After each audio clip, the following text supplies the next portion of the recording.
As a Chief Executive of an organisation that's nearly 115 years old, I'm very mindful of the need for us to remain relevant and sustainable for another 115 years. So for me, organisational resilience means ensuring that the organisation, the values, the people and the business and services that we provide to our clients remains relevant not for today but anticipates the needs of the future. History is riddled with companies that took their eye off the future and managed today, and I'm very keen that at BSI that organisational resilience is something that we do to ensure our own longevity.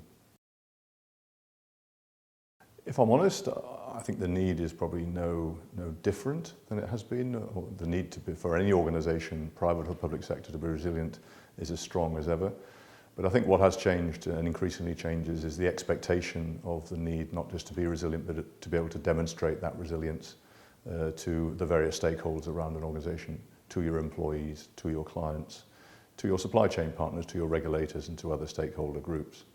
We're all living in a goldfish bowl, and I think it's really important that organisations that are resilient, and they should use it to their advantage, use resilience as a competitive tool, but also instill confidence through their brand reputation by their ability to demonstrate that tangibly to their various stakeholders.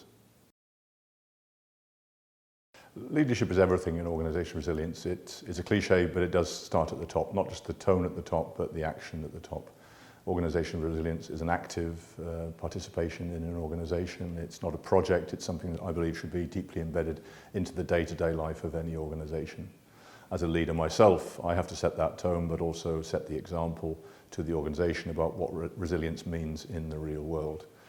My legacy, any legacy of a leader, is, to me, in my view, less about the state of the organisation that you leave it in, but more about the fit for purpose of that organisation for the future. And only time will tell whether that leader has really left a lasting legacy or not. You have to increase, firstly, awareness, improve preparedness, anticipate risks, and identify future opportunities for improvement. Create coherence in an organisation. Organisations these days are very fragmented and fast-moving. It's important that the whole organisation moves together. Set priorities, but above all, prepare the organisation to be resilient. Establish the values, create the environment for agility and innovation. And having done all of that, then verify and validate it.